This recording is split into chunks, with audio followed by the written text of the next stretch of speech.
ሰላም ጤና ይስጥልን ክቡራንና ክቡራት አድማጭ ተመልካቾቻችን፣ ይህ በለስ ሚዲያ ነው። በለስ ሚዲያ የአማራን ሕዝብ ትግል በመቀላቀል የግንባር መረጃዎችንና አታጋይ ዜናዎችን እንዲሁም ትንታኔዎችን ወደ አድማጮቹ ያደርሳል።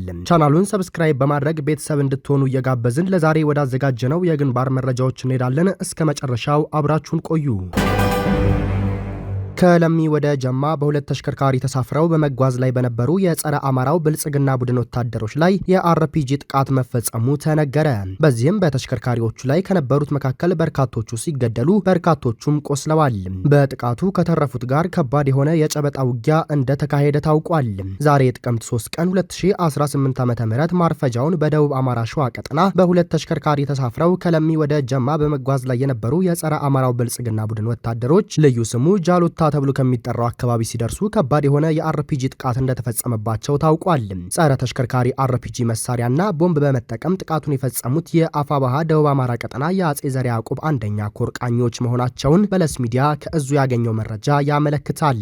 በጥቃቱ በተሽከርካሪዎቹ ላይ ከነበሩት መካከል በርካቶች ሲገደሉ በርካቶችም ቆስለዋል። በጥቃቱ ከተረፉት ጋር ከባድ የሆነ የጨበጣ ውጊያ እንደተካሄደ ነው የታወቀው። የአማራ ፋኖ ብሔራዊ ኃይል ምዕራብ አማራ ቀጠና ቴዎድሮስ እዝ የቀኝ ጌታ የወፍታዬ ንጉሥ የስድስተኛ ክፍለ ጦር ንጉሥ ተክለ ሃይማኖት ብርጌድ የተለመደ ፍልሚያውን አጠናክሮ ቀጥሏል። ጥቅምት 2 ቀን 2018 ዓ.ም በደብረ ማርቆስ ከተማ አስተዳደር አብማ ክፍለ ከተማ ቀበሌ 08 ውሃጋን ተብሎ በሚጠራው የሚሊሻ ካምፕ ላይ የንጉሥ ተርቦች ከቀኑ 11 ሰዓት ባደረጉት ድንገተኛ ኦፕሬሽን የብአዴንን አገልጋዮች ሙትና ቁስለኛ አድርገውታል። በተመሳሳይ ሌሊት 10 ሰዓት በዚሁ ቦታ ላይ በንጉሱ ልጆች በተፈጸመ የቦምብ ጥቃት ዋርድያ እስከ ወዲያኛው ላይ መለስ ተሸኝቷል ነው የተባለው። ይህንን ጀብድ የተመለከቱት ሲርበን አጉራሽ ሲበርደን አልባሽ የሆነው የደብረ ማርቆስ ከተማና አካባቢው ማህበረሰብ የንጉሱን ጀግኖች ደማችንን እየመለሳችሁት ነው በርቱልን ሲሉ አድናቆታቸውና መልእክታቸውን እየለገሱን ይገኛሉ ሲል የንጉሥ ተክለ ሃይማኖት ብርጌድ ህዝብ ግንኙነት ፋኖ ባየሽ ፈራው ነው መረጃውን ያጋራንም። በተመሳሳይ አማራ ፋኖ ብሔራዊ ኃይል ራስ ቢትወደድ መንገሻ አቲከም 5ኛ ክፍለ ጦር አይበገሬው ቡሬ ዳሞት ብርጌድ አረመኔው ስርዓት ከቁጭ ወደ ቡሬ ከተማ ተዝረክርኮ ሲንቀሳቀስ በአንጃ ተራራ ላይ ደፈጣ በመያዝ ሳጅን መንግስቱ የተባለውን ቀንደኛ ጸረ አማራ አስወግዶታል ሲል የቡሬ ዳሞት ብርጌድ ህዝብ ግንኙነት ገልጿል።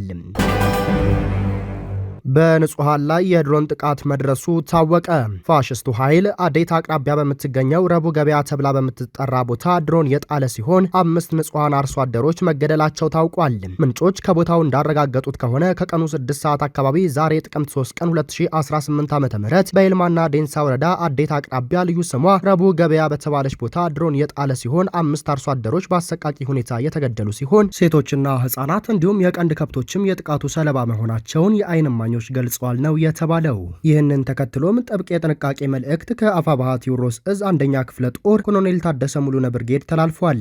እንደሚታወቀው መራሹ የብልጽግና ስርዓት የአማራን ህዝብና መገልገያ ተቋማትን ባገኘው የጦር መሳሪያ ሁሉ እያወደመ ይገኛል። በመሆኑም በገባበት ሁሉ በጀግናው የፋኖ ኃይሎች እየተመታ ተስፋ ሲቆርጥ የመጨረሻ ያለውን ድሮን በመጠቀም ተቋማትንና ንጹሃንን እየጨፈጨፈ በመሆኑ የትኛውም የማህበረሰብ ክፍል በአንድ ቦታ ለረጅም ሰዓት ከመቀመጥ እንዲቆጠብ ሁሉም የብርጌዱ ሻለቆች ከፍተኛ ጥንቃቄ እንድታደርጉና ተሰብስባችሁ ከመቀመጥ በጫካ ውስጥ ከእይታ ራሳችሁን እንድትቆጠቡ አጠቃላይ ከወትሮ የተለየ ጥንቃቄ እንድታደርጉ በጥብቅ እናሳስባለን ሲል ነው ብርጌዱ መልእክት ያስተላለፈው። ዘራፊዎች ላይ እርምጃ መወሰዱን አንደኛ ክፍለ ጦር ገለጸ።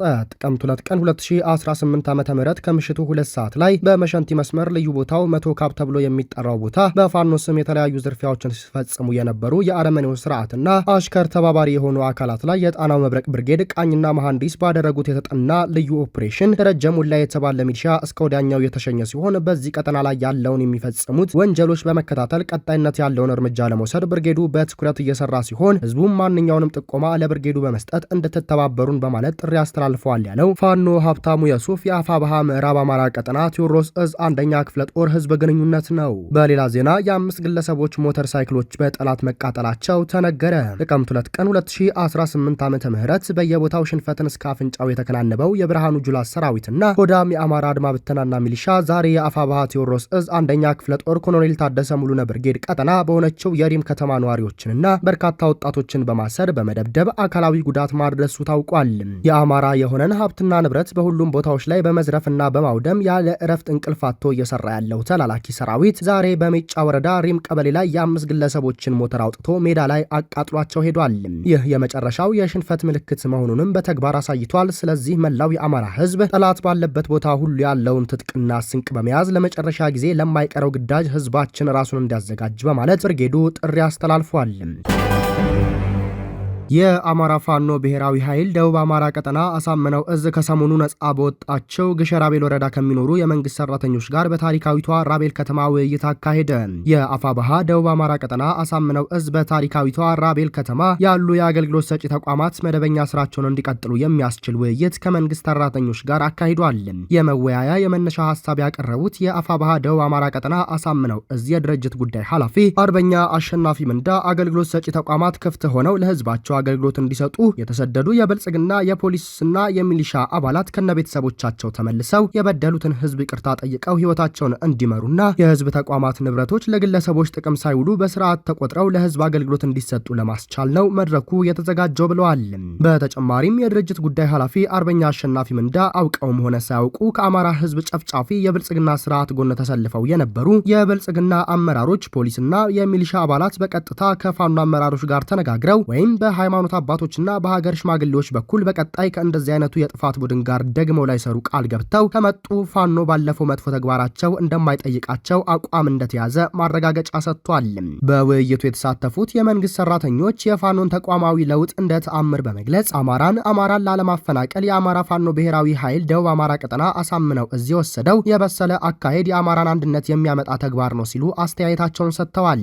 ፋኖ ወደ ታሪካዊቷ ራቤል ከተማ የገባበት አግባብ ብስለት በተሞላ መልኩ የተጠና በመሆኑ አገልግሎት ሰጪ ተቋማትን ከስግብግብ ዘራፊዎች የታደገ ነው ሲሉም አስተያየታቸውን ጨምረዋል።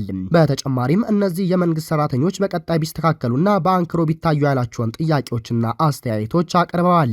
ከመንግስት ሰራተኞች የተሰጡ አስተያየቶችን በቀጥታ ተቀብለን እናስተካክላለን ያሉት የአፋባሃ ደቡብ አማራ ቀጠና አሳምነው እዝ ህግ አገልግሎት መምሪያ ኃላፊ አርበኛ ተስፋዬ ገስጥ የፋኖ አባሎቻችን እዙ የሚያስተላልፈውን ትዕዛዝ ከመፈጸም ውጪ በድርጅታዊና አስተዳደራዊ ጉዳዮች የማይገቡ መሆኑን አውቃችሁ በቀጣይ በሚዘረጋው መዋቅር የራሳችሁን አስተዋጽኦ ልታደርጉ ይገባል ሲሉ ማደማደሚያ ሰጥተዋል ሲል የአሳምነው እዝ ህዝብ ግንኙነት ዜና ክፍል ገልጿል።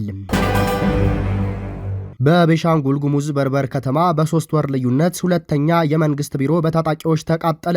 ከ3 ወራት ገደማ በፊት የከተማ ማዘጋጃ ቢሮ በታጣቂዎች በተቃጠለባት የቤሻንጉል ጉሙዝ ክልሏ በርበር ከተማ በተፈጸመ አዲስ ጥቃት የቀበሌ ቢሮ መቃጠሉን ነዋሪዎችና ባለስልጣናት ገለጹ። የአካባቢው ነዋሪዎችና ባለስልጣናት በከተማዋ ለተፈጸመው ጥቃት በአጎራባቹ ኦሮሚያ ክልል የሚንቀሳቀሰው የኦሮሞ ነጻነት ሰራዊት ታጣቂ ቡድን ተጠያቂን አድርገዋል። ታጣቂዎች በመተከል ዞር የምትገኘው ድባጤ ወረዳ ዋና ከተማ በሆነ ነችው በርበር ላይ ጥቃት የፈጸሙት ባለፈው አርብ መስከረም 30 ቀን 2018 ዓ.ም ለቅዳሜ አጥቢያ ሌሊት 10 ሰዓት ገደማ እንደሆነ የከተማዋ ማዘጋጃ ቤት ኃላፊ አቶ መንግስቱ ያዴሳና ሁለት ነዋሪዎች ለቢቢሲ አረጋግጠዋል። አቶ መንግስቱ እንደሚገልጹት የተቃጠለው መስሪያ ቤት በውስጡ የበርበር ቀበሌ ዋና አስተዳዳሪ እንዲሁም የፖሊስ አዛዥ ቢሮዎችን እንዲሁም የብልጽግና ፓርቲ ጽህፈት ቤትና የማህበራዊ ፍርድ ቤትን የያዘ ነው።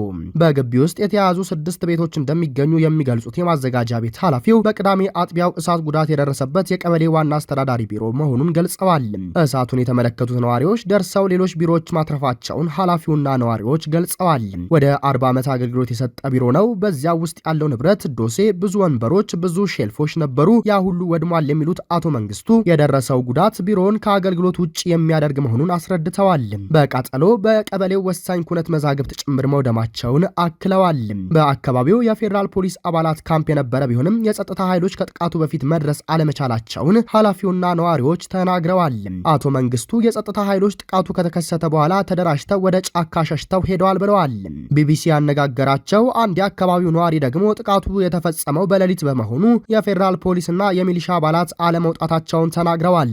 የድባጤ ወረዳ ፖሊስ ጽህፈት ቤት ኃላፊ ኮማንደር ብርሃኑ እጀታ ቢሮ መቃጠሉን ቢያረጋግጡም ተጨማሪ መረጃ ከመስጠት ተቆጥበዋል።